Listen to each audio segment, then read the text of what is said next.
Good afternoon, ladies and gentlemen. Welcome to another Elite EDM Stars live channel. Welcome if you are new to the channel.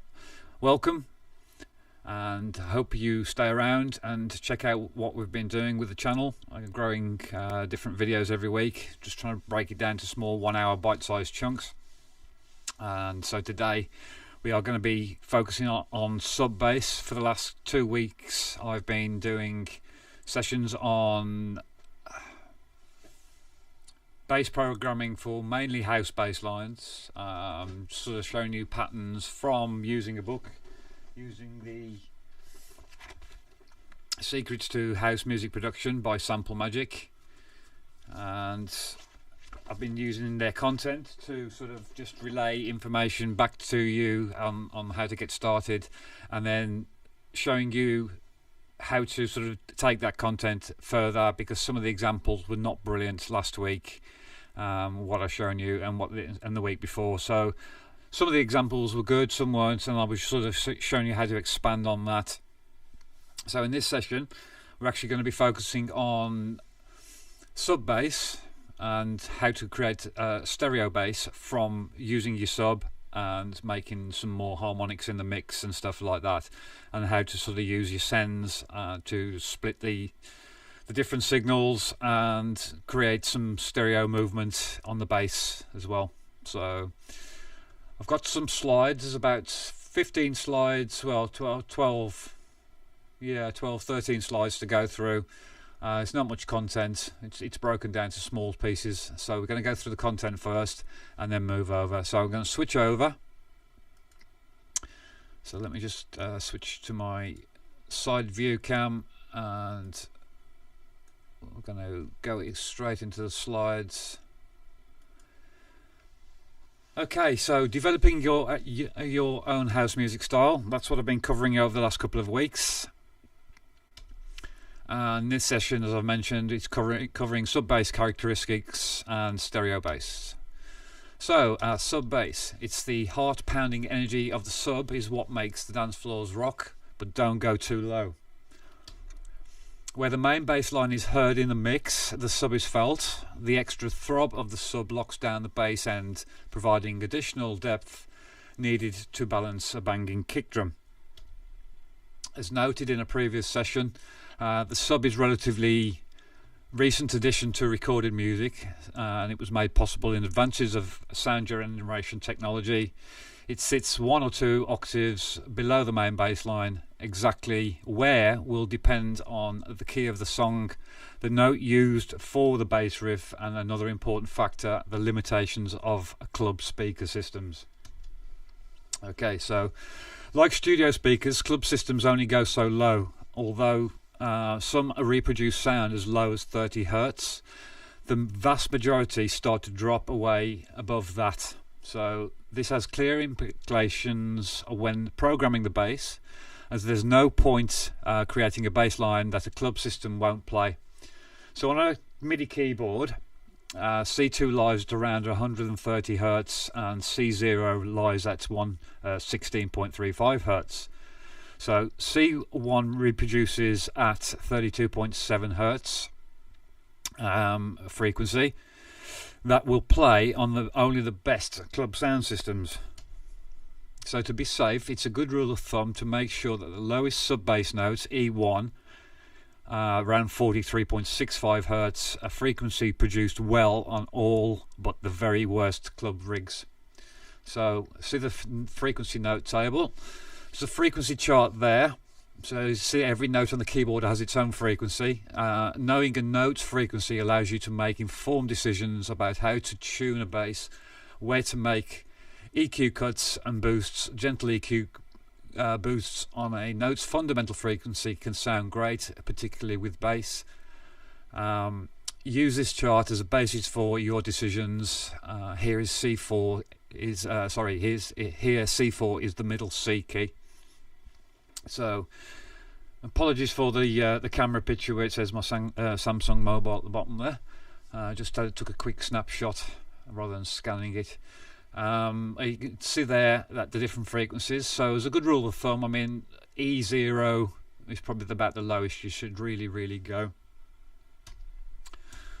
So there's a second good consideration, and that's the ability to hear the bass and the submix in a track will be limited by the size of your monitors and also the acoustic response of your studio, hence why I've got some acoustic response and bass traps in the corner. The classic studio speakers, the old Yamaha NS10s for example, fall off sharply below 90 Hz and disappear at 60 Hz, making them less than ideal for checking low end sub. Now my monitors are quite good. I do hear subs around about sort of 50, 30. I can still hear the actual sub frequencies. I've had these about 20 years. They are starting to sort of fade a little now. I'm having little sort of dry connection problems with them, but I know the speakers inside out. I know how the sub sounds. I know how the bass sounds. And obviously I've got them sitting on acoustic resonance panels as well, so now you can just see that there. So there's two different wedges sitting on the speakers, and that just helps with vibration from the desk. So get to know your speakers, get some acoustic treatment in your room. We will be doing some stuff on acoustics in the coming weeks as well.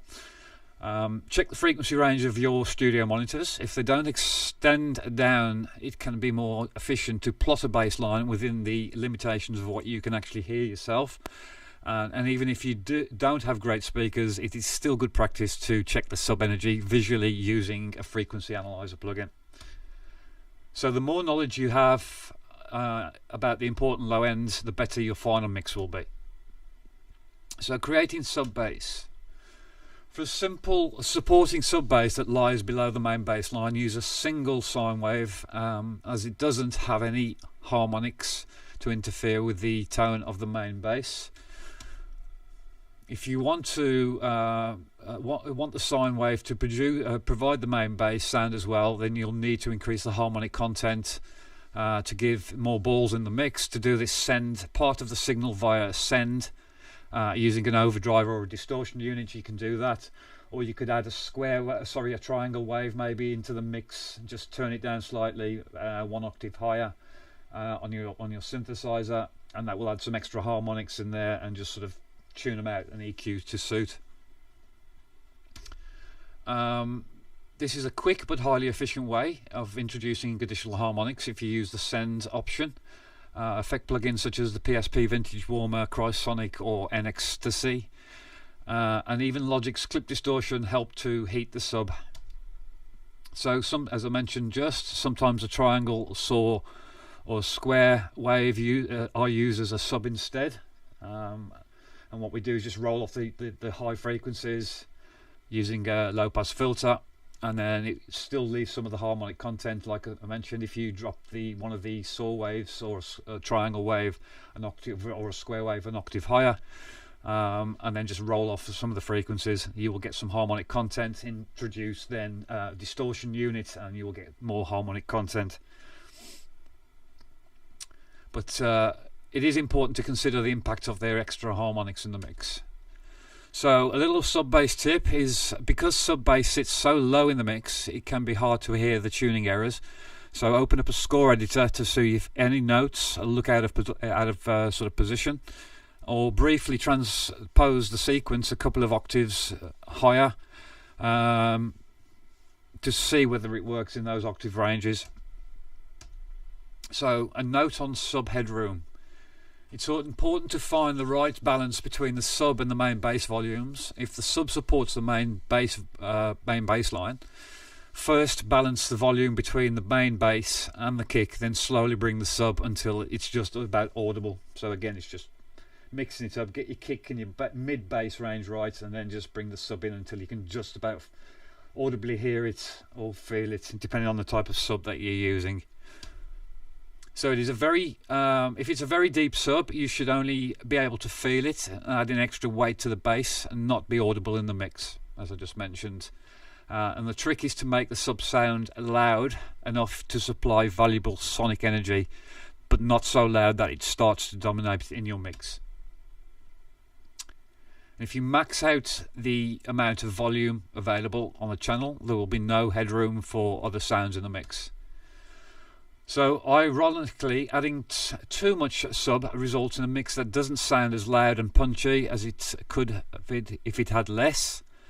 And on smaller speaker cones of 6 inches or less, it's a common mistake to overdo the sub. And obviously when you listen back on a car sound system or something else like a mobile phone or your computer speakers, you can hear the sub swamps the mix, and it just sounds muddy and messy. So a note about sub EQ: there are several tried and tested methods on maximising the sub bass pressure in the mix. So you start with a high pass filter or a parametric EQ and set it to roll off below 40 Hz with a medium slope. It doesn't have to be too sharp, you just want a medium slope. Even better, roll off the frequencies below the note of your bass line. So for example, if A1 is the lowest note, roll everything off at 55 Hz. So if you remember the frequency chart, look at the frequency chart of the note, the lowest bass line note, and then roll it off at that frequency point. Going higher will soften the deepest notes and preserve headroom. So if you bring the cutoff low point and a little bit higher, it will just help to soften the notes and create more headroom. And again, the same trick works the opposite way around too. If you use a low pass filter and roll off the frequencies above the high notes, and it will open up the top end of your mix. Just a quick note about sub-compression. We all know this one, it's the side chain. To prevent the kick colliding with the sub and producing muddy thuds, and eats away at your headroom, again, break out the compressor and the side chain to the kick drum. We all know that these days. Sub bass responds very, very well to ducking treatment. When ducked, you have created a lot of space in the mix for a fat kick drum or a deep bass line. So, sub bass plugins. You can generate sub bass plugin frequencies from a bass line that doesn't have any in sort of, you know, the low end frequency, like the ones you get on the bass guitar. You can either double it with a sine wave, or you can use a dedicated sub bass plugin. These plugins track the frequency of the bass line and generate a sine wave in the sub frequencies to add a little bit of clout to your mix. But be careful with sub bass plugins, especially if your speakers don't reproduce the sub frequencies. That's why some people have a sub in the studio and it's set up, and obviously just a nice little small sub, you don't have to overdo it.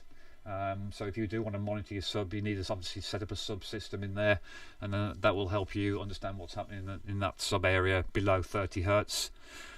It's easy to overdo the bottom end when you can't hear it properly, as mentioned before. So coming on to stereo floor shakers. So to get those massive wide bendy bass tones, you're going to need to expand the stereo width of your sound with the help of modulation effects such as a chorus, ensembler, flange or stereo width tools. It's important to note that when creating a wider bass, it's not the sub that is widened, it's the sub frequency energy of the bass tone sounds as it sounds best in mono. So there are two main reasons for this. Firstly, our ears are less sensitive to the direction of low frequencies compared to mid and high frequencies. When you get lots of flutter echo in a studio, our ears pick up on that more. The bass obviously tends to go to the corners where you get your standing waves, and that's why I've got treatment on the back of the wall to prevent standing wave cancellation, phase cancellation through to my speakers. And the where was I? Yeah, so the two main reasons. Firstly, our ears are less sensitive to the direction of the low frequencies compared to the mid and the high, which is why most audio monitoring systems only use a single sub bass unit. That's meant to be double S, sorry. The second reason is punch. Mono is much tighter and packs more punch, so it hits harder and tighter than the ultra wide stereo bass.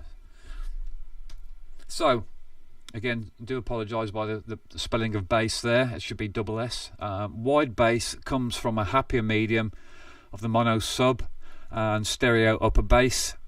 The trick is to involve splitting the signal in the upper and lower frequencies, much like a crossover you'd find on a sound system, and then apply the effect to the upper portion only.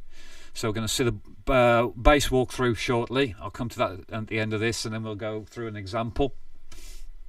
So this technique works best on bass sounds that have decent amount of harmonic content, like rich multi-oscillator, square and sawtooth bass lines, favoured by Electro House and Fidget producers, and trance as well. You don't have to stop there. So we've got a few tips to go through. Phase cancellation causes part of the mix to disappear when played back on a mono sound system, and this can happen when effects that manipulate the phase of a signal are used. So for example, if you've got a sine wave on a phaser or a chorus effect, and the sine wave is going up and down, when it hits that sort of 90-180 degrees, it's going to come round, and on a stereo sound system, part of that sound is going to disappear because it's causing phase cancellation. So if it's not solidly in mono, like a bass and a kick drum, or a clapper and a vocal, you're going to lose some of that in phase cancellation when the stereo frequency is moving around, panning around with a chorus effect on. So it manipulates that sort of phase of the signal. So the list includes chorus, phasers, frequency shifters, and anything that inverts the phase of a mono signal by 180 degrees. So check the mix in mono.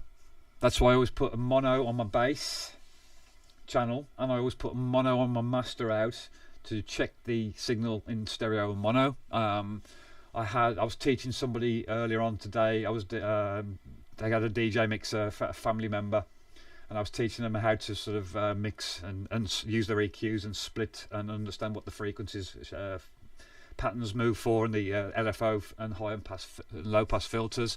And I was showing them a track in mono and stereo and understanding the mix and the width. So and asking him to stand in the middle in the sweet spot down the center. Can he hear the wider mix in stereo? Can he hear it in mono? And asked him what he could hear, and there's changes in the sound. So check your mix always in mono, including your kick drum, bass and vocal dropouts mainly. If anything does, then go back to those elements and reduce the amount of stereo effect or phase displacement and check the mono again. So if you've got using send effects, or if you've got insert effects on, and they're in full mix, be mindful of that. The frequency is going to be panning around. You're going to lose some of those when they cross over from stereo from left to right. So our second tip is bass. Stereo bass can be bad news when cut into vinyl, resulting in problems at both the cutting stage and when playing back your vinyl pressings. So in extreme cases, it becomes impossible to cut a record that the needle can properly track. Keep the low or the very low bass, end bass, in mono to avoid these problems, as I've just mentioned again. That's another good reason why. So tip 3, sometimes more definitely is more. So is the case with the unison controls. The unison represents instant fatness in a single control. It works by adding extra voices to a sound, and then by tuning them by varying amounts. The result is a thicker, wider version of the original tone. So many classic sounds include the beloved Hard House Hoover sound, which are built using this technique. If you remember in the session last week, I showed you a Fidget Bassline that was sort of 2 saw waves detuned 180 or I think about 270 or 180 degrees to each other, to stop any phase cancellation, and it creates that really nice wide Hoover tone. And if you add in some extra voices into that, it's just going to add more richness to the harmonics of the tone. So we're going to go through a wider bass walkthrough, and then we're going to move on to an example, and then I'm going to move on to a second example and set it up on my track that I've been working on. I'm going to split the bass and see if we can do a little bit of stereo trickery and make the bass wider for the when it comes into the drop, and keep the sub end as well, because I'm using one synthesizer which has got a built-in sub into the synth. It's a wavetable synthesizer, and I want to see if I can create just use the sub end for one, and then use the end high harmonics for the other side, and just strip the two together. So we'll just go through this walkthrough. Firstly, to set up an auxiliary send on a bass channel. So if you're using Logic, for example, you send your bass, right click and send the bus bass and send that. I'm using Ableton Live, so it's slightly different. I'm just using a send that's already created a new send, and created a channel, and I set up a parametric EQ, and I've also put a bass chorus on there. So your next in line, you add a stereo modulation effect, a chorus modulation delay, ensembler plugin, or a flanger or a spread effect will do the job. Make sure it's set to wet dry to 100% and increase the amount going through the send to your bass until your bass feels supremely stereo. So secondly, roll off the frequencies. Stereo effects on the lower frequencies can cause a mix and stylus mayhem when you cut into a vinyl. Remove them by slowly raising the cutoff frequency on the auxiliary bus high pass filter to around 100 to 200 hertz, and the high end will remain wide, but the low end on the original channel will sound tighter, sitting centrally in the mix. You could also probably introduce some sideband EQ as well to that, to really hone in just on the center and strip the side of the bass out as well, if you want to purely keep it in dead center mono. I think I remember a couple of sessions we've done sideband EQ before as well, but if something you want in more detail, I can do a session on that for you as well, or do just a short tutorial video. So for greater control of the stereo width, split the bass into 2 channels and process each one independently. So what I've done there in this example, you can see I've got the bass. It was the original low bass, and I've duplicated it down and created a sub bass.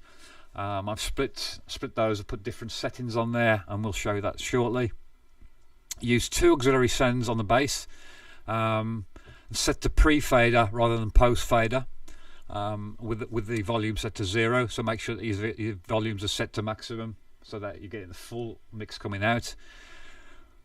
Set up the first one as the first 2 steps, so the first one with a chorus on there and an EQ, and this will control the high end of the bass, and then the second auxiliary is for the low end frequency, and it should be set to mono. So what I've done is I've also put on that sub bass channel, I've put a mono plug-in to make sure that my back channel is mono. On Logic you can just click the mono button and on the channel and turn it into mono. And lastly, to roll off the high end of the lower mono bass, start around 300 to 400 hertz, and I should have put an image in there really, but I wanted to show the automation more than that. I'm going to show you the examples shortly. You will now be able to alter the wider upper frequencies independently to the lower body, keeping this essentially keeping the essential low frequencies tight while everything above is giving the stereo treatment.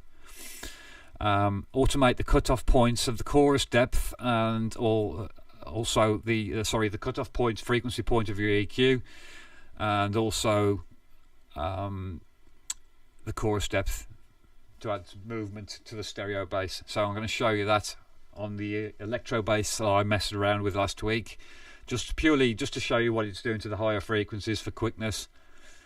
So let's get into that, guys. Get rid of that. We can bring Ableton Live in,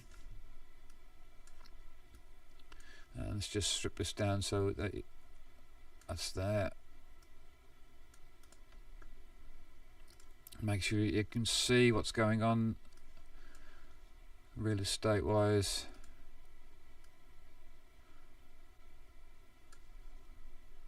Okay.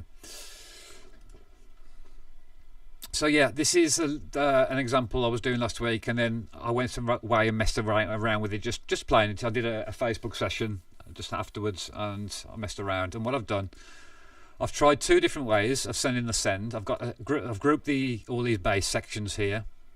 I've tried sending stuff individually. I've sent them all individually rather than to the group send, because it seems to work better on the stereo bass.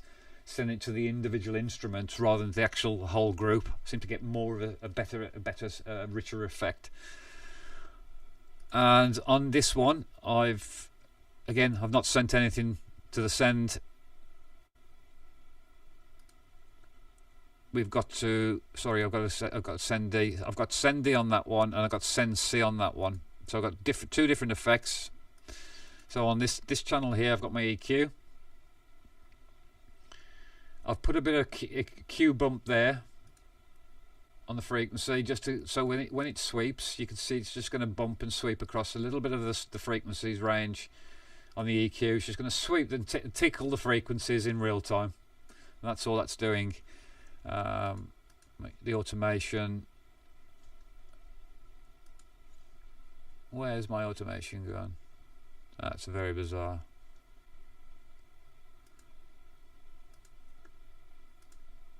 There's no EQ on that one. I believe it was on bizarre EQ. No. That is so weird. I did do some EQ automation earlier on. Or did I do it on the actual bass channel? No.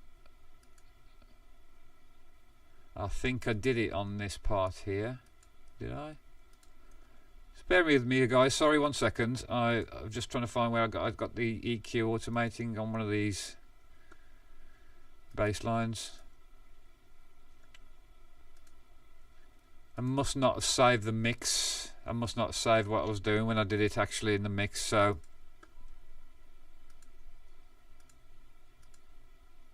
yeah, it's a bit odd.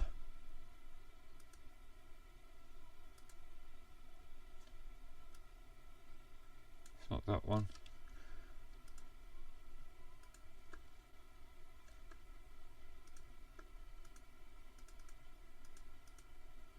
I didn't put anything on the master. No, that's very odd.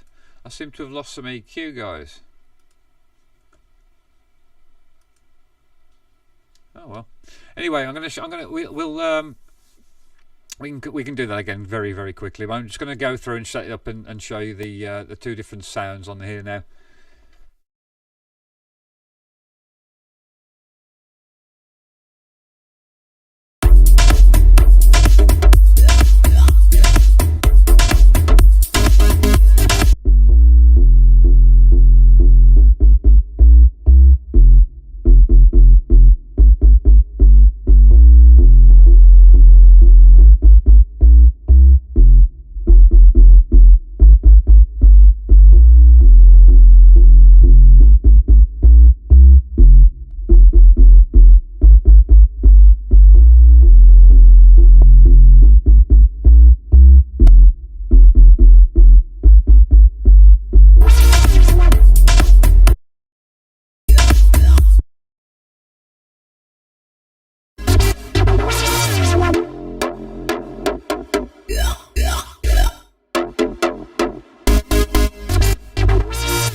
Right, there's my EQ. I just remember where the automation was now, guys. I forgot, of course, the automation was on the actual sends and not the actual channels itself. So although these have got settings on, I forgot I was actually sending the sends to here.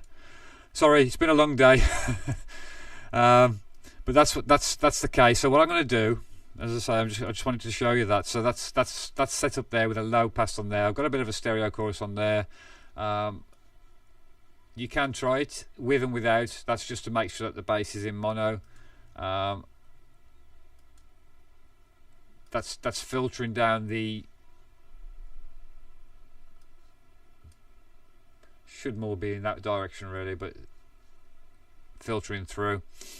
And then obviously I've got this one, which is the stereo bass, which is creating the stereo width, and then this is automating here as well.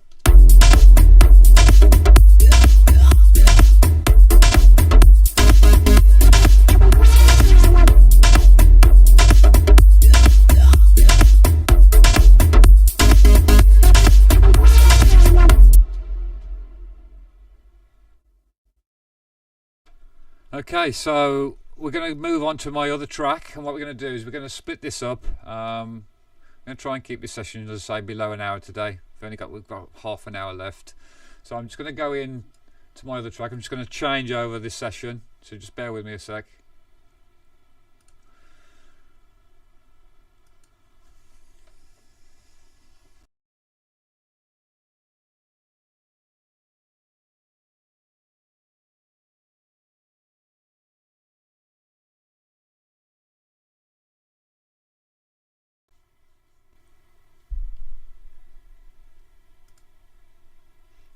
Okay, fingers crossed. Let's just make sure my sound is back. Yeah, okay, awesome. So what we're going to do, we're going to take this bass line in my track, and these bass drops here, I want this bass to sort of have more width, more stereo impact, but also keep the sub and keep that nice low tone sub. So what I'm going to do is first of all create 2 new Synths. Now there is a different way to do this in Ableton Live. You can actually go onto the channel itself, onto the actual bass channel, and in the instrument use a splitter and set up 2 different instruments so that they're playing 2 different tones, and you can use a multiband compressor and split the channels, and you can just multiband compress the individual sections of the bass and stuff like that. But I prefer to do it like this, send the old-fashioned way. It seems to add more bite. It's like the old New York compression technique, or NYC compression, or what's known as parallel compression, because you're literally paralleling another signal, a like signal, into it, and it just adds a little bit more bite. You know, that's the same with the drums. I should use, when I come to do the mix on this, I will use parallel compression on my drums. But let me just take you to where the bass drops, and then we're going to just work what's going to happen and work it into the track. Hit the floor, we booming, booming. We don't care what we doing. No, we don't care what they say. We can party every day. Favorite DJ plays another hit.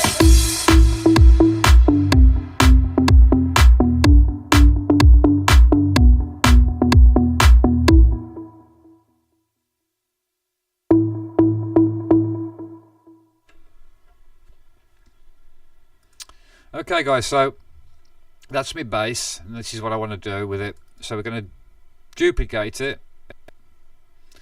We're going to rename sub bass. We're going to leave the same treatment on it. I'm going to either do one of 2 things. I'm either going to try and remove the sub from this, and there's a sub here, so we've got a sub button, and I can take the sub synth out. But I want to leave that one in for the sub. So we're going to take that one there, and we're going to take the sub out of that one and add some stereo effects to this. So let's have a listen to what it sounds like without the sub.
Sorry guys, I don't know what was happening there. I must have been working on a different channel.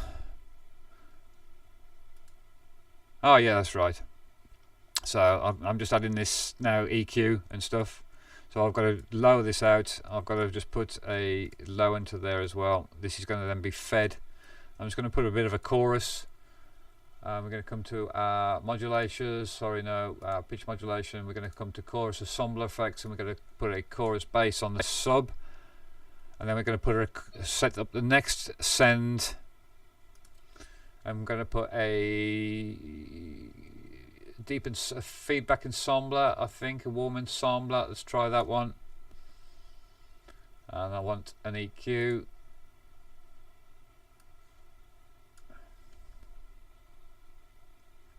And remember, again, roll off those frequencies, add a little bit of resonance so we can sweep that frequency. And see what happens now when we send this into the mix.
So you can see my lowest note is E1.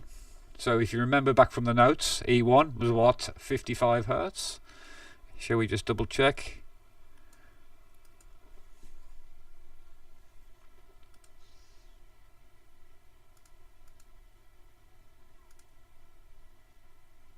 Mentioned, where were we?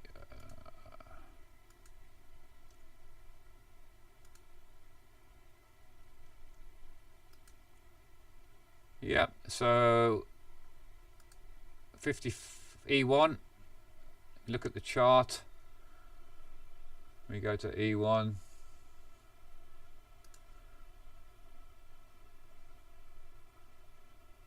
we'll find E1, E1 is 41.2 Hertz, and I think I just spotted it somewhere. E1 43.65 Hertz it says there, but that's chart saying different, so we'll go around about 43 Hertz. So what I need to do is obviously roll my bass,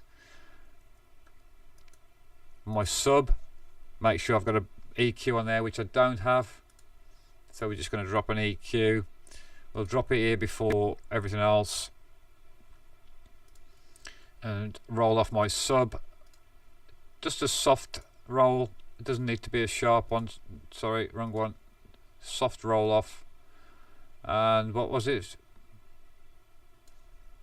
43.65. So we just type it in, 43 Hertz, and that rolls your bass off there. So that's on my sub. Okay, so the stereo bass is obviously different. I can EQ that with a little bit more mid-side EQ, and we'll do that now. So we'll add a bit more. I want to add a little bit more width in. So we're going to add 2 EQs, one standard stereo, one. Ooh, where's that gone? So one standard stereo. I'm just going to, I'm going to roll off my bass more around about 100 hertz, just to allow room for that sub to sit around about there. We're going to a little boost around about 1000 hertz range, a little bit of high end boost, only a touch really. Just going to roll off the low, the absolute highs, and then I'm going to put a mid side. We're going to not do the sides. We are going to do the sides actually. We're just going to roll off all the low frequencies on the sides, and then we're just going to come back to the middle, and again do the same on the middle, and roll off around about 43 hertz, and again just a little bit of mid boost, and that's just going to boost it down the center of the mix for you. So we've got two EQs for one for stereo, one for the middle of the mix and the sides of the mix. So think stereo, middle, sides. Think of it like a box basically. And then obviously I've got my vintage warmer to add a bit of boost, bit of parallel compression, and a genetic compressor in there. That's obviously being routed through a sub, just a filter here through a subgroup. There's no other treatment on there. Put no compression on the kick or anything. I haven't fully mixed the track though, so it just, it's still in sort of processing stage really, and construction stage. So let's have a listen to our bass. See if we can get a little bit more width out of it then.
Okay, guys, so it's had a little bit of stereo width. I don't know if you can hear what's going on. It's not much, but it depends on again on the harmonic content in your track. These are probably mostly square tones. If you look at the bass synth, we've got basic shapes in there. So the basic, just starting off with the basic shapes. So obviously you could go around and change some of your harmonic tones in there and play around with that in the bass as well. It all depends really. But you can see what I've done. I've stripped out the sub of this one, so there's no sub effect in this channel. This is just all working in stereo. So it just adds a little bit more sort of ear candy to the sides of the stereo mix. And then I'm keeping this solely in mono. And I'm checking in mono on my master out to make sure that any movement I do give to the sub bass, if I do decide to sort of automate, as you can see I've done on here, if you look at the chorus depth, the amount, where did that go?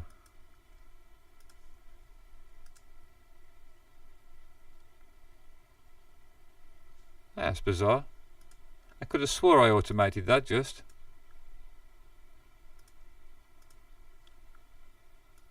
Oh well, we'll do it again. Don't know what happened there. But yeah, so I'm just automating that this sort of depth here really. So if I do give it any sort of stereo movement like this, and that is extreme obviously, but I'm just doing this for a reason. So I just bring that down a touch. So I'll have a bit of movement on the bass.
So that's interesting, guys. Just trying that sort of bass chorus. I know it's sort of meant for the bass chorus, but that's interesting. And if it was to sweep the frequencies, I'm sending that to just the piano.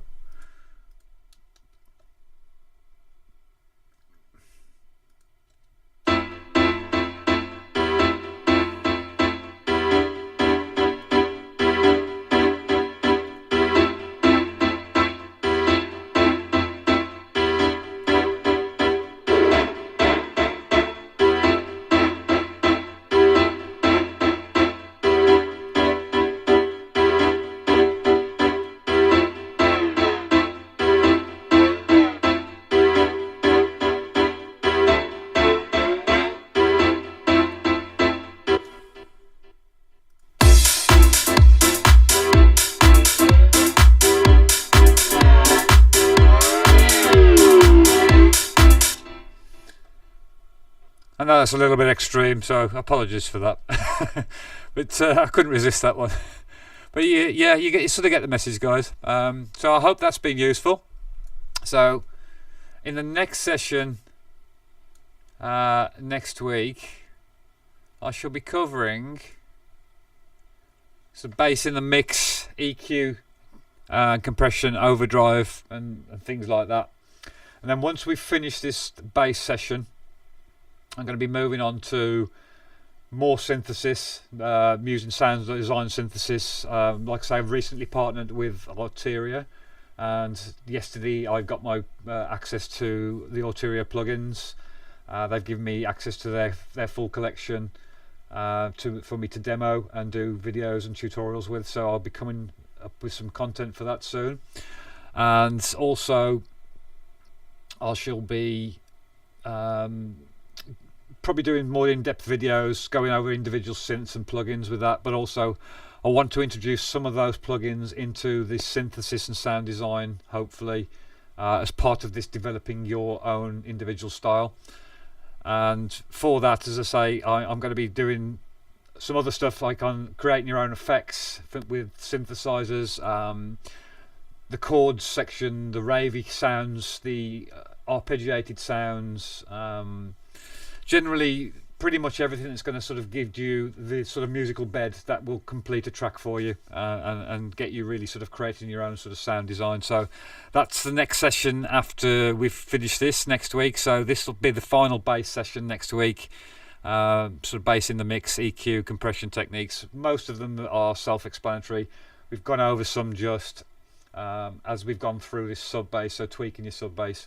But I'm just going to go over a little bit more just to sort of finish off this mixing of the bass sessions. And as I say, I'm trying to keep these into 1 hour sessions. So cheers, guys. If you've enjoyed this today's session, give me a big like, big thumbs up. And once again, if you are new to the channel, thank you for staying around, and hope to see you on the next session next week. I have been busy again. Just to finish off, and I just want to mention the website now is actually live. Let me just come to this. So our website, new website, is now live, and as I mentioned before, you can get a discount with Arteria software, but you have to be studying a certain amount of hours or doing the one-to-one tuition with us. And if you book more than one session, say if you're doing 2 or 3 sessions with us and you need a certain plugin, we can get you a discount on Arteria for that.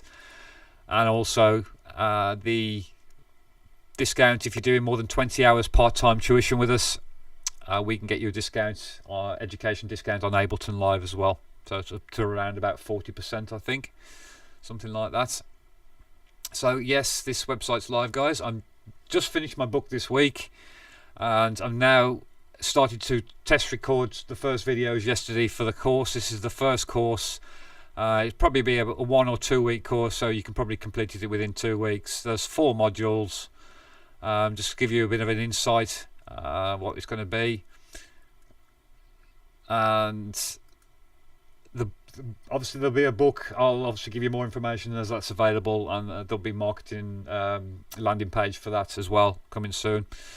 But this is basically the book I've created guides you through step by step, and then the videos are sort of taking those steps a little bit more further in advanced.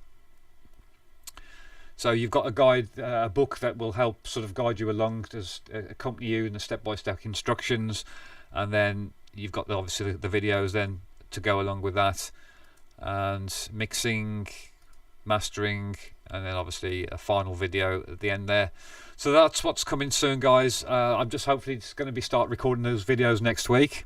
I've just had a few problems with this website here page, but I had to rebuild this page, and we've got it working now, so that's all fine. I've just got to record videos, get them uploaded, get them compressed, uploaded to the website, and then we are good to go. So yeah, that's what's coming soon, guys. So I hope to see you next week for next session. I'm going to finish off now, guys, and I'm going to leave you with a bit of a play out of my track. Just where that bass kicks in and drops into a nice bit of a subby section, if I can remember where it is. There we go, that's what I'm looking for. So See you next week, guys. All the best. Take care. Have a great weekend. Party, yeah.